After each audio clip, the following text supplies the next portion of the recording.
Hello friends केनेसे आपनलोके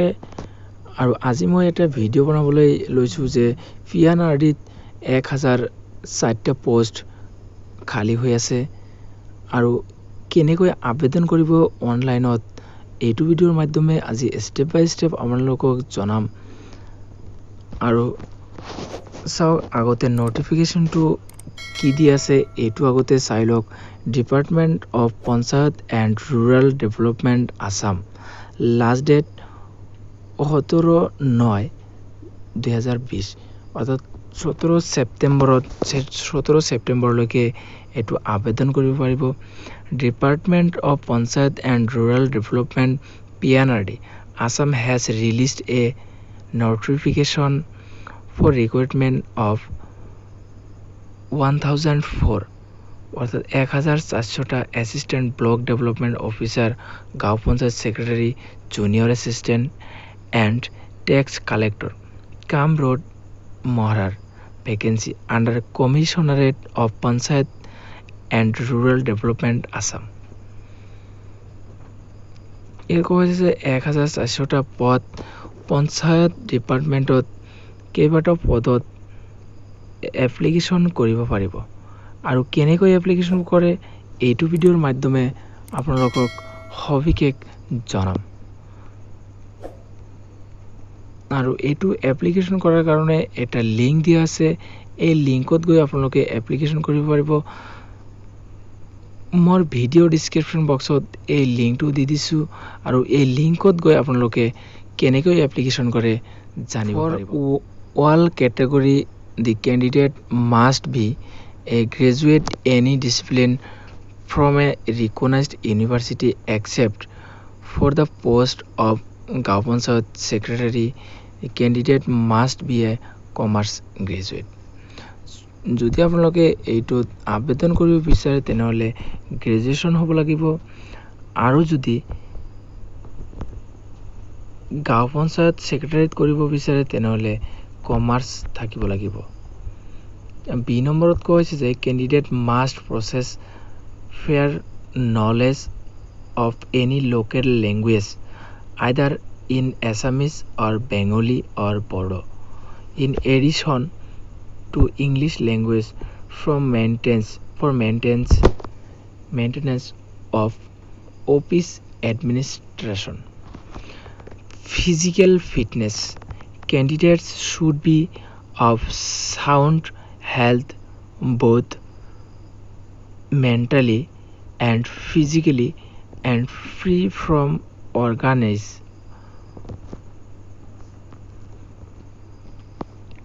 তলত দিয়া আছে এপ্লিকেশন ফি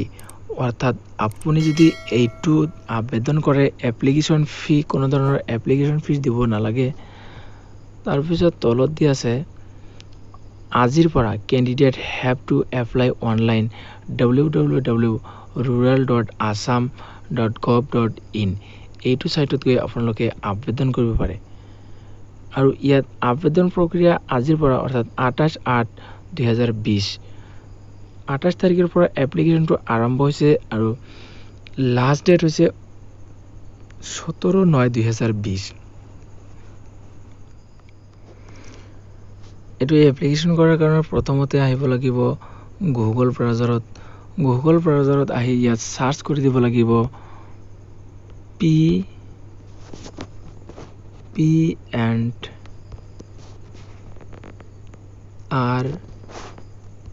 PNRD ৰিক্ৰুটমেন্ট লিখি সাৰ্চ কৰিব লাগিব PNRD ৰিক্ৰুটমেন্ট লিখি সাৰ্চ কৰাৰ পিছত তলত এটা লিংক দি আছে এই লিংকত গৈ আবেদন কৰিব পাৰিব ইয়াত আছে PNRD ৰিক্ৰুটমেন্ট ইয়াত সাৰ্চ কৰিব লাগিব ইয়াত সাৰ্চ কৰাৰ পিছত আপোনালোকৰ এনেকুৱা এটা পেজ আহিব এনেকুৱা এটা পেজ হোৱাৰ পিছত আপোনালোকে ৰাইট সাইডত এটা 3 ডট দেখা পাব 3 ডটত গৈ ডেস্কটপ সাইজ বনাই লব ডেস্কটপ সাইজ বনোৱাৰ পিছত প্ৰথমতে ৰেজিষ্ট্ৰেচন কৰিব লাগিব ৰেজিষ্ট্ৰেচন নিউ ইউজাৰ ৰেজিষ্ট্ৰেচন ইয়াত ক্লিক কৰিব লাগিব registration new user registration click কৰাৰ পিছত এনেকুৱা এটা পেজ আহিব আপোনালোকৰ নাম মিডল নেম লাষ্ট নেম এটা মোবাইল নম্বৰ দিব লাগিব ফাদাৰ নেম দিব লাগিব mother name email address date of birth gender nationality caste religion তাৰপিছত যদি ডিসেবল হয় ডিসেবল দিব লাগিব পিডব্লিউডি ক্যান্ডিডেট হলে ইএস দিব লাগিব আৰু ক্যাটাগৰি অফ পিডব্লিউডি আদাৰ তাৰপিছত are you working a contractual casual employee of the panchayat and rural development Assam যদি আপোনালোকে কন্ট্ৰাকচুৱেল যদি কিবা পঞ্চায়ত ডিপাৰ্টমেণ্ট কাম কৰে তেনেহলে ইএস দিব নহলে নো কৰি দিব total number of years service in PNRD তাৰপিছত do you belong EWS economically weaker section category যদি economically weaker sectionত হয় আপোনালোকে তেনেহলে yes দিব যদি নহয় no কৰি দিব ex serviceman no আৰু পেজটো কেনেকৈ ফিল কৰিব লাগে মই দেখাই আছো এনেকৈ ফিল আপ কৰাৰ পিছত তাৰপিছত মেল দিব লাগিব gender nationality Indian caste general religion Islam ইয়াত ন কৰিব লাগিব ক্যাটাগৰি পিডব্লিউডি আদাৰ্স দিব লাগিব ইয়াত দিব নালাগে তাৰপিছত আৰু working as contractual casual employee of panchayat and rural development ইয়াত যদি ইএস হয় ইএস কৰি দিব আৰু নহলে নো কৰি দিব total number of years of service in PNRD no কৰি দিব তাৰপিছত ডু ইউ বিলং ইডব্লিউএস এইটো নো কৰি দিব যদি ইডব্লিউএস সাৰ্টিফিকেট থাকে আপোনালোকৰ তেনেহলে ইয়েস কৰিব যদি নহয় নো কৰিব এক্স সাৰ্ভিসম্যান যদি আপোনালোকে কিবা সাৰ্ভিস কৰে ইয়েস কৰিব নহলে নো কৰিব এনেকৈ ফিল কৰাৰ পিছত আপোনালোকে তলত এটা বক্স দেখা পাব সাবমিট এই সাবমিট বক্সত ক্লিক কৰিব সাবমিট বক্সত ক্লিক কৰাৰ পিছত এনেকৈ আপোনালোকৰ ৰেজিষ্ট্ৰেচন সাকসেসফুল আপোনালোকৰ ৰেজিষ্ট্ৰেচনটো সাকসেসফুল হৈ গল মই এটা স্ক্ৰিনশ্বট মাৰি লৈছো মই যেটো মোবাইলত কৰি আছো এটা স্ক্ৰিনশ্বট মাৰি ৰাখিলো তাৰপিছত লগইন হ'বলৈ কৈছে মই নম্বৰটো কপি কৰি ৰাখিছো কপি ৰেজিষ্ট্ৰেচনটো হোৱাৰ পিছত এতিয়া আপুনি লগইন কৰিব লাগিব মই লগইন বক্সত ক্লিক কৰি দিলো লগইন বক্সত ক্লিক কৰাৰ পিছত ইয়াত ৰেজিষ্ট্ৰেচন নম্বৰটো দিব লাগিব ৰেজিষ্ট্ৰেচন নম্বৰটো মোৰ কপি কৰা আছে মই পেষ্ট কৰি দি আছো ইয়াত পেষ্ট হৈ গল ইয়াত জন্মৰ তাৰিখটো কে 51Q 51QH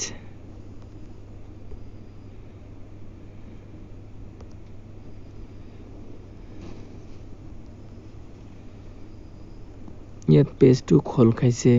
ৰেজিষ্ট্ৰেচন নম্বৰটো আহিছে ইমেইল আইডি আহিছে মোবাইল নম্বৰ আহিছে final submission no date of birth gender male religion Islam login কৰাৰ পিছত এনেকুৱা এটা ইন্টাৰফেস আহিব ইয়াত পাৰ্টিকুলাৰ্স পাৰ্সোনাল ইনফৰমেশন এড্ৰেছ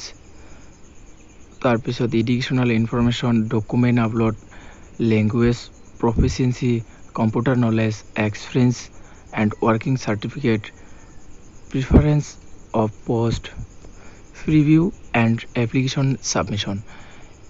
ইয়াত 7টা স্টেপ দিয়া আছে ইয়াত 7টা স্টেপি কমপ্লিট কৰিব লাগিব ইয়াত ৰাইট সাইডত দেখুৱাইছে ইনকমপ্লিট ইয়াত ৰাইট সাইডত লগইন কৰাৰ পিছত এনেকৈ এটা পেজ আহিব পাৰ্সোনাল ইনফৰমেশনত প্ৰথম স্থানত ক্লিক কৰি দিলো 1 নম্বৰ একচনত ক্লিক কৰাৰ পিছত ইয়াত পাৰ্সোনাল ইনফৰমেশন দিবলৈ কৈছে name father name mother name employment exchange নম্বৰটো দিবলৈ কৈছে ইয়াত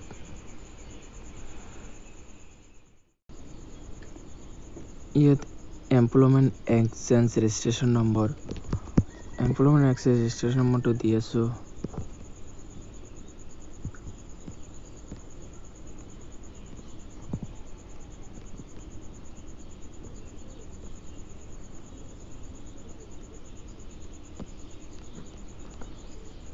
এমপ্লয়মেণ্ট ৰেজিষ্ট্ৰেশ্যন নম্বৰ দিয়াৰ পিছত ইয়াত কৈছে যে এড্ৰেছ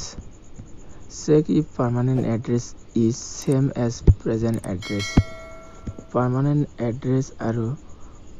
প্ৰেজেণ্ট এড্ৰেছ যদি ছেম হয় ইয়াত ক্লিক কৰিব লাগিব। মই ইয়াত ক্লিক কৰি দিছোঁ।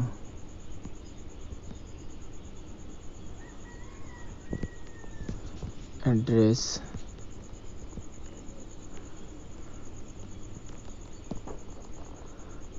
তাৰপিছত ভিলেজ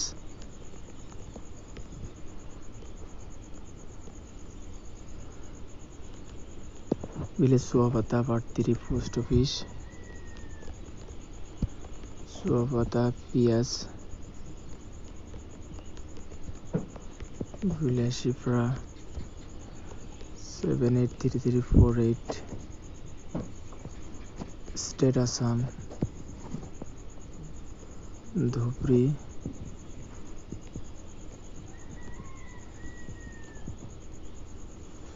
ছেম কৰি দিছোঁ। তাৰপিছত তলত এটা অপশ্যন আছে bachelor degree or equivalent educational information stream course arts name of bachelor of degree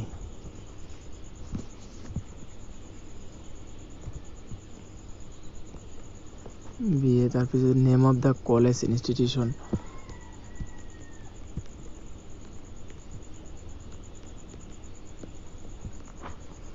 name of the university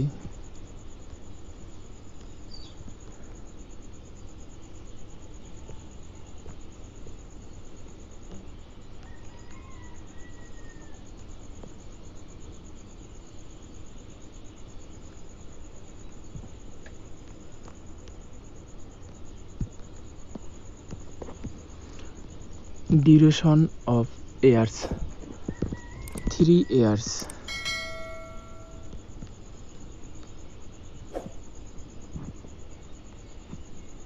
year of passing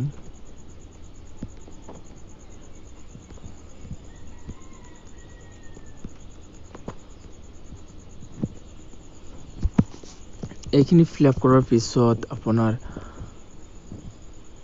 personal information address permanent address তাৰপিছত তলত এটা অপশ্যন দেখা পাব ছেভ এণ্ড নেক্সটত ক্লিক কৰিব লাগিব। Save and নেক্সটত click কৰাৰ পিছত ইয়াত দেখুৱাইছে particulars 1 complete particular 2 incomplete particular 2ত ক্লিক কৰিব লাগিব। ইয়াত দেখুৱাইছে document name reference recent passport photo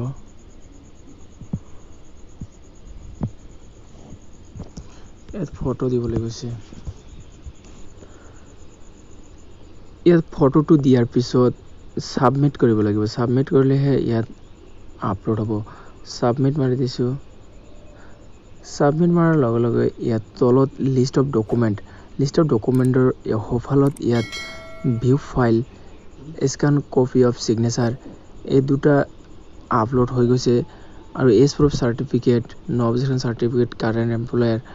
ইয়াত নট আপলোডেড দেখুৱাইছে। যেহেতু মই আপলোড কৰা নাই দুটা মই আপলোড কৰিছোঁ মই এনেকৈ আপলোড কৰিব লাগিব।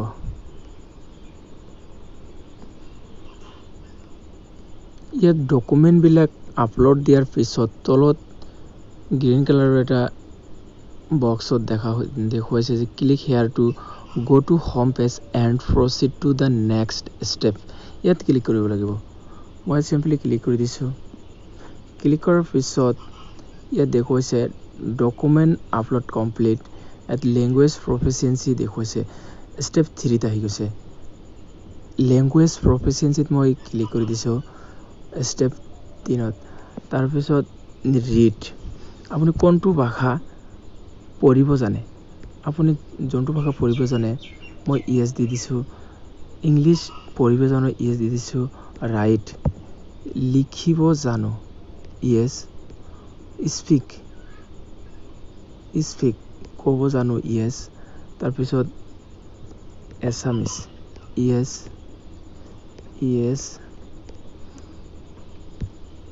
ইএছ বড়ো ন তাৰ পিছত ন সেভ দ্য নেক্সট সেভত ক্লিক কৰিব লাগিব সেভত ক্লিক কৰাৰ পিছত কমপ্লিট 3 step 3 to complete হৈ গল কম্পিউটাৰ নলেজ ইয়াত step 4 step 4 ত ক্লিক কৰাৰ পিছত name of the diploma name of the institute মোৰ ডিপ্লোমা সাৰ্টিফিকেট আছে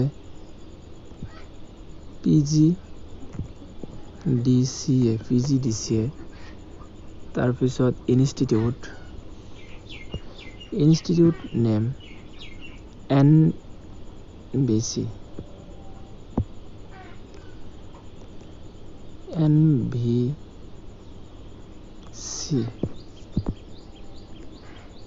duration year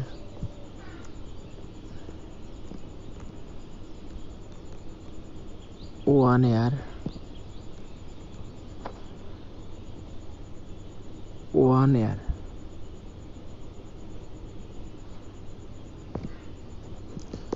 ইয়াৰ সাৰ্টিফিকেট দিবলৈ কৈছে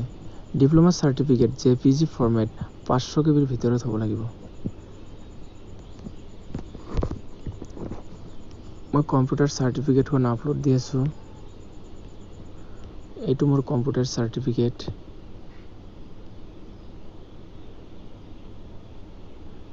আপলোড দি দিলো ইয়াত কৈছে ডিউৰেশ্যন মান দিব লাগিব ডেসক্ৰিপশন দিব লাগিব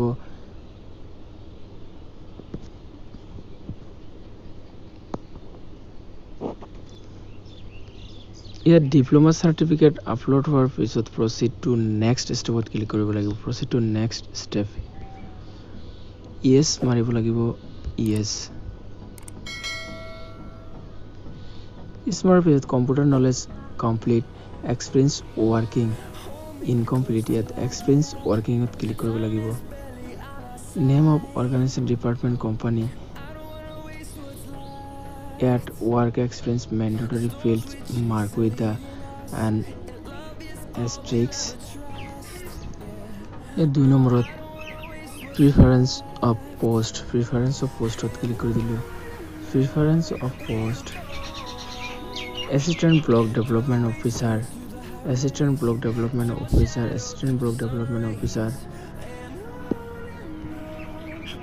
first preference second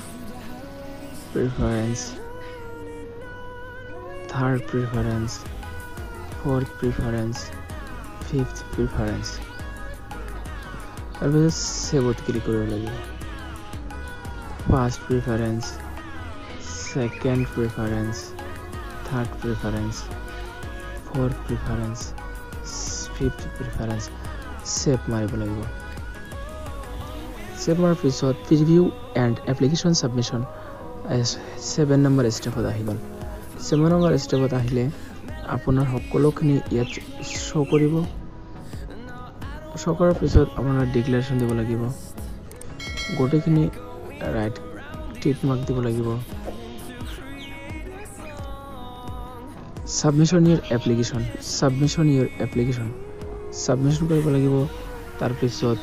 ইয়েস মাৰি ওকে কৰিব লাগিব শিওৰ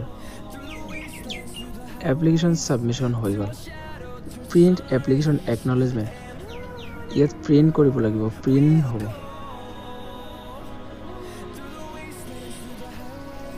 এপ্লিকেশ্যন সাবমিশন হৈ গৈছে প্ৰিন্ট এপ্লিকেশ্যন ডিটেইলছ প্ৰিন্ট হৈ গ'ল আপোনালোকৰ সাবমিশনটো হৈ গ'ল